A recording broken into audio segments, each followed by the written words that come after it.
ওরে বাপরে, তখন থেকে ফোনটা বেজে যাচ্ছে, কেউ একটু ফোনটা ধরতে পারছে না। হ্যালো, হ্যাঁ কে বলছেন? আমি সোমনাথের মাস্টারমশাই বলছি। ও মাস্টারমশাই, হ্যাঁ বলুন বলুন বলুন। সোমনাথ বাড়ি আছে? না না, সোমনাথ তো একটু বেরিয়েছে। ও আচ্ছা, হ্যাঁ, ও তো বাড়িতে নেই। একটু দরকার ছিল আর কি। আচ্ছা বলছি মাস্টারমশাই, আমি আপনাকে ফোন করতাম, বলছি যে সোমনাথের পড়াশোনা কেমন চলছে? ও তো ভীষণ ও কনসিস্টেন্ট। ভীষণ কনসিস্টেন্ট, আচ্ছা আচ্ছা। হ্যাঁ, কনসিস্টেন্টলি ও পড়াশোনায় ফাঁকি দেয়, সে কি কথা?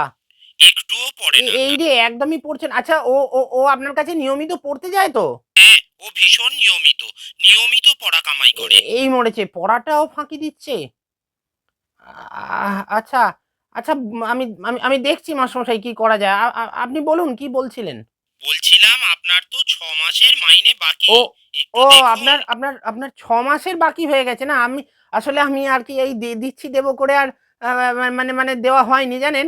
আ আচ্ছা, ৬ মাস বাকি হয়ে গেছে। আমি আমি আর কি ভাবছিলাম, একেবারে ১ বছরের টানা বাকি হলে আমি অন্য কোনো মাস্টারের কাছে দিয়ে দিতাম।